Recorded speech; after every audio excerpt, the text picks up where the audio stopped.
제 베스트셀러 중에 아웃라이어라는 책이 있습니다. 그 책에 보면은 이제 1만 시간의 법칙을 이제 저술하고 있습니다.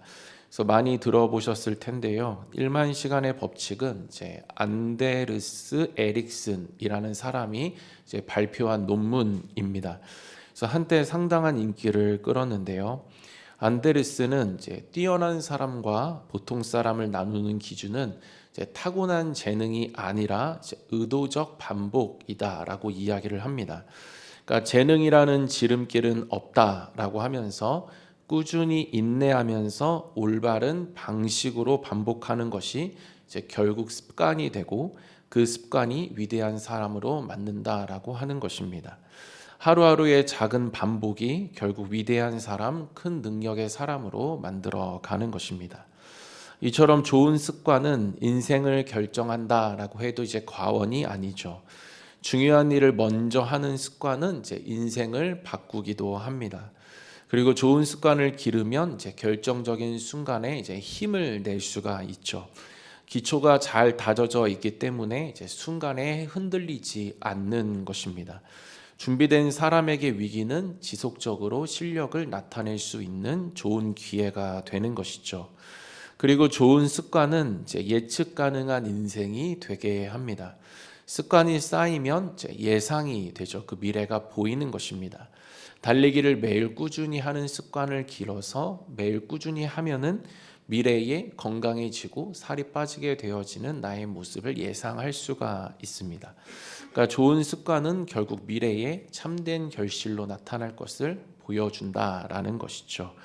다니엘은 습관이 있는 사람이었습니다. 다니엘 6장 10절에 다니엘이 이 조서에 왕의 도장이 찍힌 것을 알고도 자기 집에 돌아가서는 윗방에 올라가 예루살렘으로 향한 창문을 열고 전에 하던 대로 하루 3번씩 무릎을 꿇고 기도하며 그의 하나님께 감사하였더라. 그러니까 다니엘은 지금 이제 절체절명의 위기 가운데 있죠. 이방인이 지금 바벨론의 총리가 된 것에 있어서 이제 관리들이 화가 났고 시기와 질투를 하면서 이제 다니엘을 끌어내릴 그러한 방도를 찾고 있었습니다. 이들은 이제 다니엘이 기도하는 사람인 것을 알고 있었죠. 그래서 왕에게 찾아가서 왕 외에 다른 신에게 절하면 사자굴에 이제 넣어 주십시오라고 하면서 이제 금령을 받아냅니다. 그러나 10절에 보면은 다니엘은 이제 그것을 알고도, 그러니까 기도하면 사자굴에 갈 것을 알면서도 기도했다라고 기록을 하고 있죠. 그러니까 이전에 하던 대로 그 습관을 따라서 기도를 한 것입니다. 그러자 그는 위기의 순간에 흔들리지 않죠. 그러한 금령에 타협하고 믿음 없는 모습을 보여주지 않습니다. 전에 하던 대로의 그 습관이 다니엘을 잡아준 것이죠. 결정적인 순간에도 힘을 잃어버리지 않고 계속해서 힘을 낼 수 있도록 그 습관이 도와준 것입니다. 다니엘이 그 순간에 힘을 낼 수 있었던 것은 한순간에 되는 것이 아니었죠. 평소에 그가 그 힘을 잘 만들어 왔기 때문입니다. 습관이 그를 지탱해 준 것이죠. 그의 기도하는 습관은 더 나아가서 그를 하나님께서 안전하게 지켜줄 것이다 라는 그런 확신을 가지게 하였습니다. 금령이 있었지만 기도해도 하나님의 보호하심이 있는 것을 그가 믿고 미래를 보면서 하나님의 보호하심을 보면서 계속 그 자리를 잘 지킨 것이죠. 그래서 다니엘은 미래를 보고 믿음으로 움직인 것입니다. 이 믿음은 갑작스럽게 생긴 것이 아니라 매일 하루 3번씩 하나님 앞에서 무릎 꿇는 그 습관을 통해서 조금씩 깊어지고 단단해진 것이었습니다. 그 결과 다니엘은 사자굴에 들어가지만 무사히 나오게 되죠. 하나님의 보호하심을 미리 보았고 믿음으로 반응했고 그 결과 하나님의 보호하심을 경험할 수가 있었던 것이었습니다. 이처럼 좋은 습관은 힘을 내게 하죠. 결정적인 순간에 흔들리지 않게 합니다. 그리고 미래를 미리 보게 하고 믿음으로 움직이게 하죠. 그러나 좋은 습관을 갖는 것은 어렵습니다. 왜냐하면 인간은 죄인이고 본성은 약하기 때문이죠. 그래서 저항합니다. 특별히 좋은 것에 나를 유익하게 하는 것에 있어서 우리는 저항을 가지고 살아가죠. 그 힘이 굉장히 셉니다. 그래서 지속성을 갖는 것에 있어서 우리는 늘 이 저항력에 대응하면서 살아가야 하죠. 그래서 피로감을 느끼기도 하고 작심삼일에 포기하기도 하고 뭐 그렇게 살아갑니다. 반대로 좋지 않은 것에는 저항이 없습니다. 그래서 편안하죠. 사람은 본능적으로 편안함을 추구하기 때문에 그래서 죄에 쉽게 빠지는 것입니다. 그래서 죄 짓는 습관에는 굉장히 잘 빠져들죠. 죄는 너무 달콤하게 다가오기 때문입니다. 그러나 쾌락은 우리를 당장에 만족시켜 줄 것처럼 우리에게 미혹하고 다가오지만 짓고 나면 후회와 죄책감, 공허함 뭐 이런 것들을 우리에게 가져다 줍니다. 특히 주일 아침에 이제 이러한 갈등을 느끼는 것이 많이 있죠. 그래서 뭐 아닌 분들도 계시겠지만 대부분 이제 많은 사람들이 이 주일 아침에 주일 예배와 또 쉬고 싶은 마음과 이제 자주 싸우죠. 그래서 쉬고 싶은 마음과 예배드리는 마음이 이제 갈등을 일으키는 것입니다. 그래서 힘이 들죠. 일주일 동안 열심히 살았고 주말에 쉬고 싶고 막 힘이 든 것입니다. 준비하는 것도 귀찮고 그냥 쉬고 싶은 것이죠. 이처럼 올바른 습관에는 이제 저항이 따른다라는 것입니다. 그런데 그 저항을 이기고 예배드리면 뭔가 마음이 맑아지고 또 영혼이 깨어나기 시작하죠. 내가 예상했던 것보다 더 좋다라는 것을 경험하게 됩니다. 기도도 시작하는 것이 가장 힘들죠. 무릎을 꿇기 전까지는 수많은 생각들이 우리를 방해하죠. 하지만 하고 나면 이 주님과의 깊이 있는 그 만남이 있었기 때문에 그 교제가 주는 기쁨 때문에 너무나도 행복한 그러한 마음을 느끼게 됩니다. 그래서 우리는 하고 나면 좋은 것을 찾고 붙들어야겠죠. 죄는 시작이 달콤하게 다가옵니다. 그러나 그 끝은 허망하죠. 결국 우리를 파멸하는 데 그 목적이 있기 때문입니다. 그래서 우리는 당장의 쾌락보다 진짜 끝나고 좋은 것이 무엇인지를 알고 그 시작에 힘써야 한다라는 것이죠. 그 시작에 힘쓰며 그 습관이 만들어질 때에 우리는 계속해서 하나님 주시는 유익 속에서 그 기쁨과 행복을 누릴 수가 있는 것입니다. 그런데 습관은 상당한 대가를 지불해야 하죠. 왜냐하면 이제 역행해야 하기 때문입니다. 우리는 저항하는 것이고 그 저항을 계속 거슬러야 하기 때문에 좋은 습관을 만드는 것은 많은 힘이 들어갑니다. 그래서 힘겨운 반복을 계속해서 해야 하는 것이죠. 힘을 내서 반복해야 됩니다. 근데 처음에만 힘이 든 것이죠. 왜냐하면 어느 정도 습관이 잡히면 억지로 하지 않아도 그 습관이 나를 이끌어 가기 때문입니다. 그래서 처음에만 좀 집중해야 하는 것이죠. 그래서 이것이 단기간이다. 짧게 우리는 집중해서 선택과 집중 속에서 이제 힘을 쏟아야 하는 것입니다. 그렇게 힘을 쏟을 때에 습관이 잘 잡히게 되어지고 이제 어느 지점이 되면 내가 굳이 힘들이지 않아도 그 습관이 나를 이끌어가는 것을 우리는 경험하게 됩니다. 우리는 내가 살기 위해서 잘 살기 위해서 이제 좋은 습관을 만들어야겠죠. 반복이 나를 익숙하게 해주고 그 익숙함이 습관이 되게 해야 하는 것입니다. 이것은 단순히 결심이나 한순간의 의욕으로 되는 것이 아니죠. 습관이 잡힐 때까지 집중하고 우리는 힘을 잘 쏟아 부어야 합니다.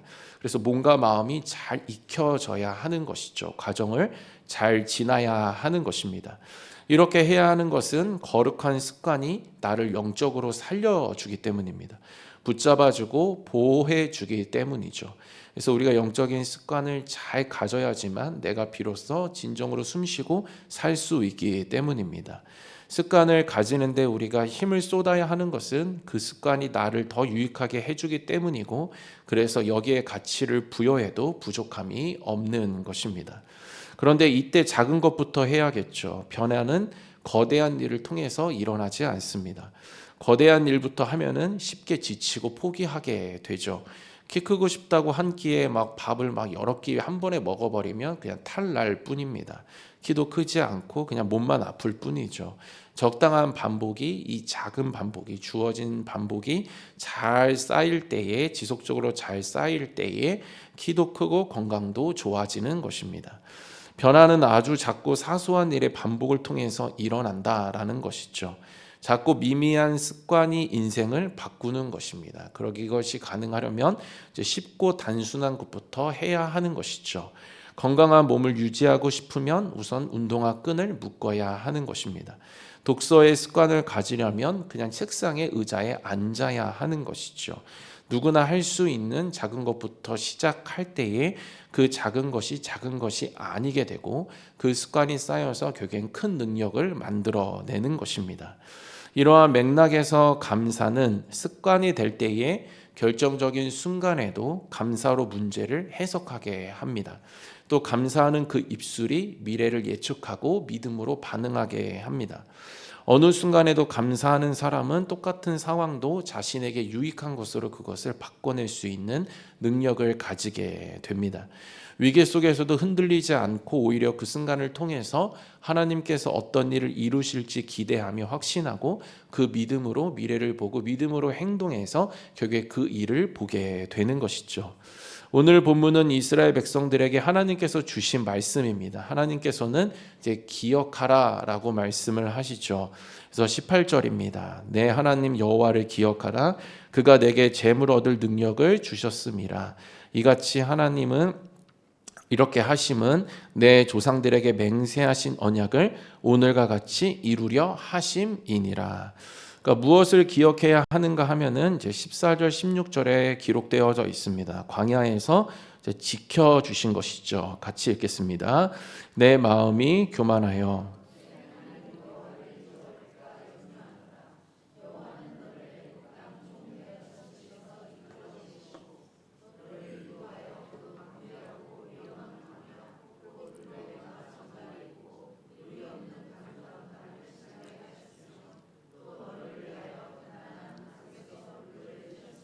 내 조상들도 알지 못하던 만나를 광야에서 내게 먹이셨나니 이는 다 너를 낮추시며 너를 시험하사 마침내 내게 복을 주려 하심이었느니라. 광야는 너무 힘든 곳이죠. 그래서 인간의 힘으로 버틸 수가 없는 곳입니다. 그래서 고난이고 고통이죠. 그래서 저희들의 인생을 광야에 비유하기도 하고 저희들의 삶은 이제 광야와 같습니다. 그러나 하나님께서 함께 하시면 광야는 이제 하나님을 경험하는 장소가 되는 것이죠. 하나님은 만나를 주셨습니다. 물도 주셨죠. 하루치만 주셨습니다. 먹고 사는 문제를 인간이 통제하지 못하게 하시고 전적인 하나님을 향한 그 의지에 두신 것이죠. 내 능력으로 사는 것이 아니라 하나님이 매일 공급하시는 그 능력으로 살아라. 그리고 인간은 그러한 존재다라는 것을 알려주신 것입니다. 광야에 있지만 공급하시는 하나님을 만날 때 줄이지 않는다라는 것이죠. 줄이지 않게 하신 것은 곧 광야에 있다 하더라도 감사의 고백이 된다라는 것입니다. 우리가 광야와 같은 곳에 있다 하더라도 분명한 것은 감사의 제목들이 있다라는 것이죠. 다만 고난의 고통에 그것이 가려져서 보이지 않을 때가 있습니다. 그래서 감사를 해보면 다시 관점이 바뀌게 되죠. 감사를 하면 숨겨져 있던 감사의 제목들이 막 떠오르기 시작합니다. 하나님께서 여기까지 인도하시고 지금도 여전히 나와 함께 하고 계시는 것을 우리가 감사의 고백을 통해서 다시 깨어 알게 되는 것이죠. 그래서 광야에 있어도 우리가 해석이 달라지는 것입니다. 이러한 감사의 고백이 많아지면 습관이 되고 그 습관은 또 감사를 낳고 그 감사가 늘 고백될 때에 우리는 그 고백을 통해서 광야와 같은 인생을 살아갈지라도 감사를 통해 하나님의 행하신 것을 보고 또 하나님을 보고 그 안에서 하나님이 함께하고 계시기에 그것을 통해 상황을 다르게 해석하며 살아갈 수가 있는 것입니다. 광야의 고통의 막막함에 또 눈이 가려져 힘들 수 있죠. 그러나 그때에 우리가 의지적으로 의도적으로 감사를 고백하고 그것 습관으로 만들게 되면 우리는 감사를 통해 다시 하나님의 행하신 일, 지금도 행하고 계시는 일들을 깨달을 수 있고 또 그 하나님을 계속해서 바라봄으로 동행하는 가운데 계속해서 그 상황을 다시 볼 수가 있고 해석할 수가 있는 것입니다. 감사는 시선을 바꾸고 상황을 보는 관점을 바꾸죠. 이것이 감사의 힘입니다. 지금도 여전히 나를 붙잡고 계시고 공급하시는 하나님을 보는 것입니다. 이러한 자는 하나님의 함께 하심을 알기 때문에 그분을 의지해서 상황에 흔들리지 않고 지금도 이후에도 계속해서 공급하실 하나님을 보면서 지속적으로 힘을 내면서 가게 되는 것입니다. 이처럼 감사는 상황을 다르게 해석하게 해주죠. 남들은 힘들지 않느냐라고 하지만 감사로 깨닫게 된 하나님의 손길에 오히려 더 감사하게 되는 것입니다. 이것이 믿지 않는 사람들 눈에는 이제 비밀로 보여지는 것이죠. 비밀을 아는 자는 하나님을 이제 경험하는 자이죠. 감사의 눈을 가진 사람은 그 속에서도 일하시는 그 하나님으로 다른 고백을 하게 되는 것입니다. 그러나 여기에서만 끝나지 않죠. 현재에 감사하는 사람은 이 하나님을 보기 때문에, 하나님을 발견하기 때문에 그 하나님께서 앞으로도 감사의 삶을 베푸실 것을 믿음으로 보고 예측하고 그렇게 살아갑니다. 그 하나님의 인도와 행하실 일을 믿음으로 보고 예측하고 미래의 하나님의 보호하심을 보고 소망을 가지고 살아가게 되는 것이죠. 때문에 미래의 불안이 아니라 하나님께서 앞으로도 행하실 그 일을 소망하고 기대하는 것으로 현재를 살고 또 오늘을 살고 하는 것입니다. 그래서 흔들리지 않고 믿음으로 예측 가능한 미래를 맞이하게 되는 것이죠. 결국 감사는 미래를 보게 하는 그러한 믿음의 시선이 되는 것입니다. 이스라엘 백성들은 가나안을 결국에 받게 되죠. 광야를 지났기 때문입니다. 저희들에게도 분명한 것은 이제 광야 끝에 가나안이 있다라는 것이죠. 가나안은 평안이고 이제 풍요로움입니다. 광야는 이것을 주시기 위해 이제 준비시키시는 과정인 것이죠. 가나안에서도 하나님을 기억하면서 살도록 하나님께서 훈련시키시는 것입니다. 그래서 우리는 광야를 잘 거쳐야 하는데 그것을 잘 거치게 해주는 그 힘은 감사에 있다라는 것이죠. 감사가 있어야 하나님 안에 우리는 온전히 있을 수 있습니다. 감사를 통해 하나님의 일하심을 보고 또 현재 그것이 있음을 보고 또 미래에도 하나님의 일하심이 분명하게 있음을 우리는 바라봐야 하는 것이죠. 그럴 때 광야를 벗어나지 않고 통과해서 가나안 땅을 받을 수가 있는 것입니다. 이 시간을 통해 더 값진 것 주시려고 우리를 훈련시키신다라는 사실이 감사를 통해서 깨달아지는 것이죠. 현재의 광야에서도 붙들어 주신 하나님께 대한 감사, 앞으로도 인도하실 하나님께 감사, 그리고 결국 우리에게 가나안을 주실 그 하나님에 대한 감사가 우리 가운데 있을 때에 하나님의 역사가 우리의 삶에 가득히 나타나게 되는 것입니다. 감사로 광야를 잘 지나시고 또 감사로 가나안을 잘 받아 누리시는 저와 여러분들 모두 되시기를 주님의 이름으로 축원드립니다. 한 가지 더 살펴볼 것은 이제 본문은 이제 풍요와 안정의 때에 더 깨어 있을 것을 이제 강조하고 있죠. 그래서 사람은 이제 평안하면 영적인 본질을 잘 잃어버린다라는 것입니다. 이제 좀 살만하고 안정을 느끼면 이제 하나님을 슬슬 멀리하기 시작하는 것이죠. 오늘 본문에 보면은 하나님은 너희들이 교만해서 하나님을 잊을까봐 이제 걱정이 된다라고 하십니다. 그때가 언제인가 하면은 13절에 내 소유가 이제 풍부하게 될 때에 이렇게 되어 있습니다. 여기에서 내 소유가 풍부하게 될 때에는 이제 안정적인 때이죠. 그러니까 평안할 때입니다. 먹고 살만하고 풍요로운 때이죠. 이때 조심해야 한다라는 것입니다. 그러니까 조심하지 않으면 슬슬 내가 슬금슬금 이제 올라오는 것이죠. 그러니까 내가 이룬 것처럼 생각이 되고 그 순간에 내가 주인이 되는 것입니다. 그렇게 내가 주인이 되면 어떻게 되냐면 이 소유에 대해서 이제 자기 중심, 그러니까 죄의 근거에서 소유를 이제 바라보게 되는 것이죠. 그래서 소유에 대해서 집착하면서 살아가게 됩니다.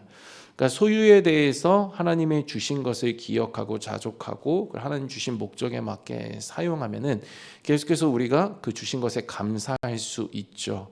그러나 내가 그 소유에 대해서 주인이 되는 순간 우리는 그 소유에 대해서 계속 죄짓게 됩니다. 그것은 내 소유를 계속해서 내가 어떻게든 확장하려고 하는 그런 욕심에 사로잡혀서 살아가는 것이죠. 그래서 자족하는 마음보다 소유에 대해서 더 집착하게 됩니다. 내가 거기에 계속해서 욕심을 가지고 임하게 되는 것이죠. 그래서 감사가 사라지게 됩니다. 그래서 우상 숭배하죠. 19절에 내가 만일 내 하나님 여호와를 잊어버리고 다른 신들을 따라 그들을 섬기며 그들에게 절하면 내가 너희에게 증거하노니 너희가 반드시 멸망할 것이라. 그러니까 우상 숭배로 가는 것입니다. 그러니까 하나님이 주셨음에도 불구하고 이 소유가 내가 한 것처럼, 그리고 내가 한 것으로 생각이 되어지는 순간에 어떻게 되면 나의 우상을 섬기게 되는 것이죠. 그래서 나의 우상을 섬기는 것은 진정한 만족을 주지 않기 때문에 그 만족의 결핍, 그러니까 결핍을 계속해서 채우려고 이제 소유에 대한 집착으로 자꾸 다른 것으로 그것을 채우려고 하는 그러한 우상 숭배로 살아가게 된다라는 것입니다. 그래서 그때부터 소유의 집착이 시작되는 것이죠. 소유가 내가 주인이기 때문에 그 순간의 만족이 사라지고 그 결핍을 욕심으로 채우고, 그래서 소유에 대해서 누리는 것이 아니라 사로잡혀서 집착하면서 그렇게 살아가게 되는 것입니다. 수영로교회 이규현 목사님께서 쓰신 이제 평온의 숲이라는 책이 있습니다. 그러니까 그 책에서 소유를 이렇게 말씀합니다. 소유한 것은 나를 쉽게 놓아주지 않는다. 소유하려고 한 것에 내가 끌려간다. 돈을 소유하려고 하면 돈의 노예가 된다. 사랑을 소유하려고 하면 사랑의 노예가 된다. 금세 주인이 바뀐다. 신기하게도 소유한 것이 내 마음대로 움직여주지 않는다. 방심하는 순간 졸지에 주종관계가 바뀌고 지배하려던 것에 도리어 지배당하고 만다. 소유욕이 강할수록 소유한 것에 강하게 사로잡힌다. 주인이 되고 싶은데 노예로 전락하게 된다. 내가 마음대로 통제할 수 없다면 이미 내 손에서 멀리 벗어난 것이다. 매우 공감이 되는 내용입니다. 그러니까 지금 시대는 보면은 소유에 대한 집착이 굉장히 강한 시대이죠. 그래서 뭐 더 좋은 집, 뭐 더 높은 연봉, 뭐 안정된 미래, 뭐 이런 것들을 막 추구하고 목표로 하고 막 살아갑니다. 이것 자체를 내가 이룰 수 있다라고 생각하면서 살아가는 것이죠. 그런데 충분히 누릴 것이 있고 먹고 살 만한 것이 있음에도 불구하고 늘 부족함을 느끼고 그거를 채우려며 그렇게 살아간다라는 것입니다. 그러니까 얼마를 더 가져도 조금만 더를 늘 외치면서 그렇게 살아간다라는 것이죠.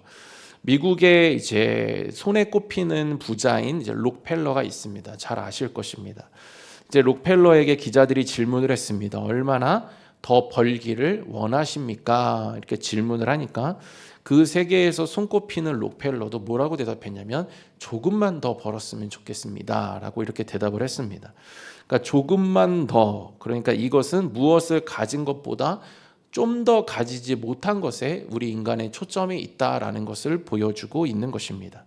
가진 사람이든 적은 사람이든 인간은 누구나 조금만 더를 외치면서 가진 것을 보지 못하고 못 가진 것만 보면서 그것을 채우려고 부단히 애쓰며 헛된 웅덩이를 파며 그렇게 살아간다라는 것이죠. 그래서 그러한 삶에는 늘 메마름밖에 없는 거고 치열함밖에 없는 것이고 고달픔밖에 없는 것입니다. 그러한 삶에서 절대로 감사가 나오지 않는 것이죠.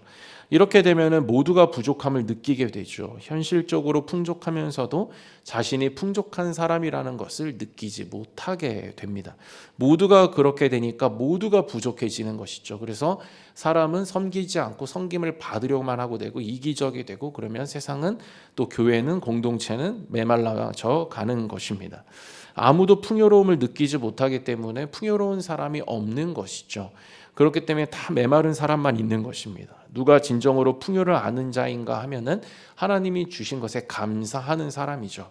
감사할 때에 하나님이 주셨다라는 것을 알게 되어지고, 감사할 때에 하나님이 지금 나에게 최선의 것을 주시고 계시는구나라는 것을 믿고 고백하게 되는 것이 되기 때문입니다.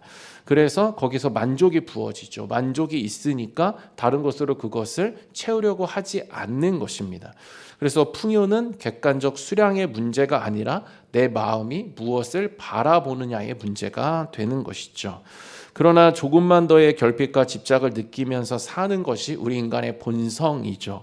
그래서 늘 불행을 느낍니다. 그러니까 남들이 볼 때는 막 부족함이 없습니다. 그래서 행복할 것 같이 보이지만 그 보는 사람도, 그 부족함을 느끼는 사람도 결국에 그 사람을 보면서 자신이 가진 것을 보지 못하는 것이죠.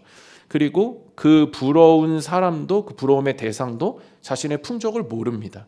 그래서 모두가 다 불행하죠. 소유한 것에 대한 그 만족보다, 자족보다 소유하지 못한 것에 계속해서 미련을 느끼며 스스로를 불행으로 들어가게 하는 것입니다. 그래서 가진 것은 잘 보이지 않고 가지지 못한 것에 우리는 사로잡혀서 살아가게 되죠. 이렇게 되면 감사하기보다는 없는 것에 마음을 뺏기게 되고 그 없는 것에 자꾸 다른 거 채우려고 하다 보면 스스로 영적으로 괴로워지는 것입니다. 그래서 우리는 주신 것이 어느 정도이든 자족하는 마음으로 감사해야 하는 것이죠. 지금 하나님께서 내 수준에 가장 잘 맞는 것을 주시는구나. 오히려 더 많은 것 주셨을 때 내가 더 죄 지을 것 같으니 하나님께서 지금 나에게 가장 잘 맞는 것 주시는구나 라고 우리는 자족하고, 근데 그 사실은 또 우리가 잊어버릴 수 있는 시대의 환경 속에 살아가기 때문에 우리가 계속해서 감사로 그 사실을 떠오르고 그리고 입술을 고백을 통해서 계속 하나님을 바라봐야 하는 것입니다. 결국 보면은 소유에서 조금 편해질지는 몰라도 이 만족의 문제, 고달픔의 문제는 내 마음처럼 잘 해결되지가 않습니다. 만족은 매이지 않는 상태에서 주어지는 것이죠. 그래서 무엇에 매이는 순간 속박이 되고 그러면 불안해지고 힘들어지는 것입니다. 이것이 어디에서 출발하는가 하면은 17절에 내 능력과 내 손의 힘으로 내가 이 재물을 얻었다 말할 것이라. 그러니까 내가 했다라고 하는 순간 내가 주인이 되고, 그러면 그 결핍 속에서 우리는 끊임없이 결핍을 채우기 위해 나를 섬기고 다른 것을 섬기며 그렇게 살아가게 된다라는 것입니다. 내가 주인 되는 순간에 소유에 대한 집착은 점점 심해지고 감사는 사라지게 되는 것이죠. 더 감사할 것이라고 생각돼서 내가 힘주고 살아가 보지만 결국에는 불평과 불만만 늘어날 뿐입니다. 그래서 우리가 해야 할 일은 의지적으로 의도적으로 감사하는 것이죠. 그래서 감사의 습관을 계속해서 만드는 것입니다. 모두가 조금 더를 외친다고 하지만 나는 하나님을 마음에 모셨기 때문에 자족하고 만족하기 때문에 감사를 외치는 것이죠.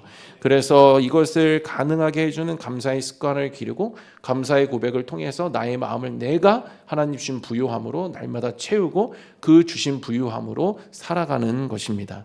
지금 주신 것 감사하고 자족한 마음으로 감사할 때 진짜 부유한 사람이 되는 것입니다. 세상이 줄 수 없는 만족을 느끼는 하나님 주시는 하나님으로 충만한 주신 것에 감사하는 그 감사로 자족할 때에 다른 것 찾지 않고 진정으로 부어주신 그 복을 복으로 바라보고 그것을 잘 누리며 살아갈 수가 있는 것입니다. 그런데 믿음의 원리를 제가 주변에서 보면은 이렇게 감사하는 자에게 하나님은 계속해서 재물을 맡겨주신다라는 것입니다. 그래서 우리가 자족하면 뭔가 멈춰 있는 것 같고 이것 가지고 어떻게 살아야지 뭐 이런 생각을 가질 수 있을 것 같지만 하나님은 그냥 두시지 않는다라는 것이죠.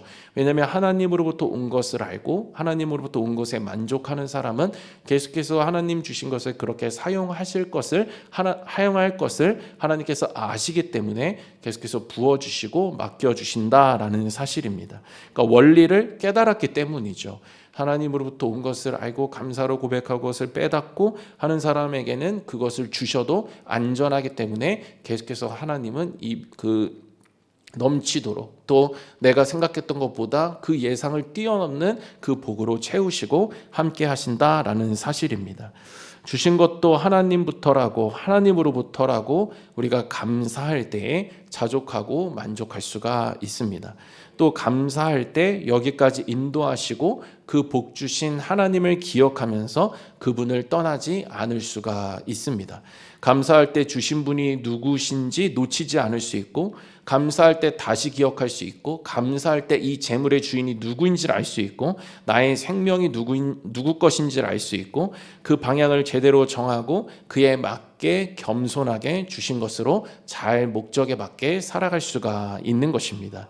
그리고 이러한 자에게 하나님은 더욱더 많은 복을 맡기시면서 재물을 맡기시면서 복되게 해 주십니다. 말씀을 마무리하겠습니다. 우리가 감사할 때 우리는 하나님을 기억할 수 있습니다. 시대는 빠르고 계속해서 우리를 감사하지 못하게 하고 여러 가지 분위기들을 만들고 세뇌시키지만 그럴수록 우리는 감사의 습관을 잘 만들어야 하는 것이죠. 순간 우리가 하나님 감사합니다 라고 딱 고백하면 그 순간에 광야에 있다 할지라도 함께 하시며 공급하시고 만나를 주시고 물을 주시고 여러 가지 것들을 계속해서 공급하시며 함께 하시는 하나님이 보이기 시작하고 깨달아지기 시작합니다. 그러면 그 감사의 고백을 통해서 깨닫게 된 하나님, 그 하나님을 계속해서 우리는 바라볼 수 있고 그 하나님과 동행하기에 미래도 예측하며 하나님의 보호하심과 열어가심을 우리는 미리 바라보며 믿음 가운데 그 순간들을 평안 가운데 지날 수가 있는 것입니다. 그렇게 광야를 벗어나지 않고 잘 거쳐서 가나안 땅에 들어가게 되면 또 그 가운데 우리는 계속해서 감사해야 하는 것이죠. 그랬을 때에 주신 것을 잘 누릴 수 있고 뿐만 아니라 그 누리는 가운데 하나님의 그 주권과 하나님의 주인 되심을 계속해서 잃어버리지 않고 고백하며 그것에 맞게 사용할 때에 하나님의 더 갑절에 부어주심 또한 그 가운데 경험할 수가 있는 것입니다. 내가 주인 되지 않고 주인을 명확하게 할 때에 하나님께서는 그 주인과의 그 종의 관계 속에서 계속해서 부어주실 것들을 부어주시고 채워주실 것들을 채워주시며 자신을 나타내 보여주시는 것입니다. 이러한 감사로 이러한 축복이 저와 여러분들의 삶에 가득하시기를 주님의 이름으로 축원드립니다.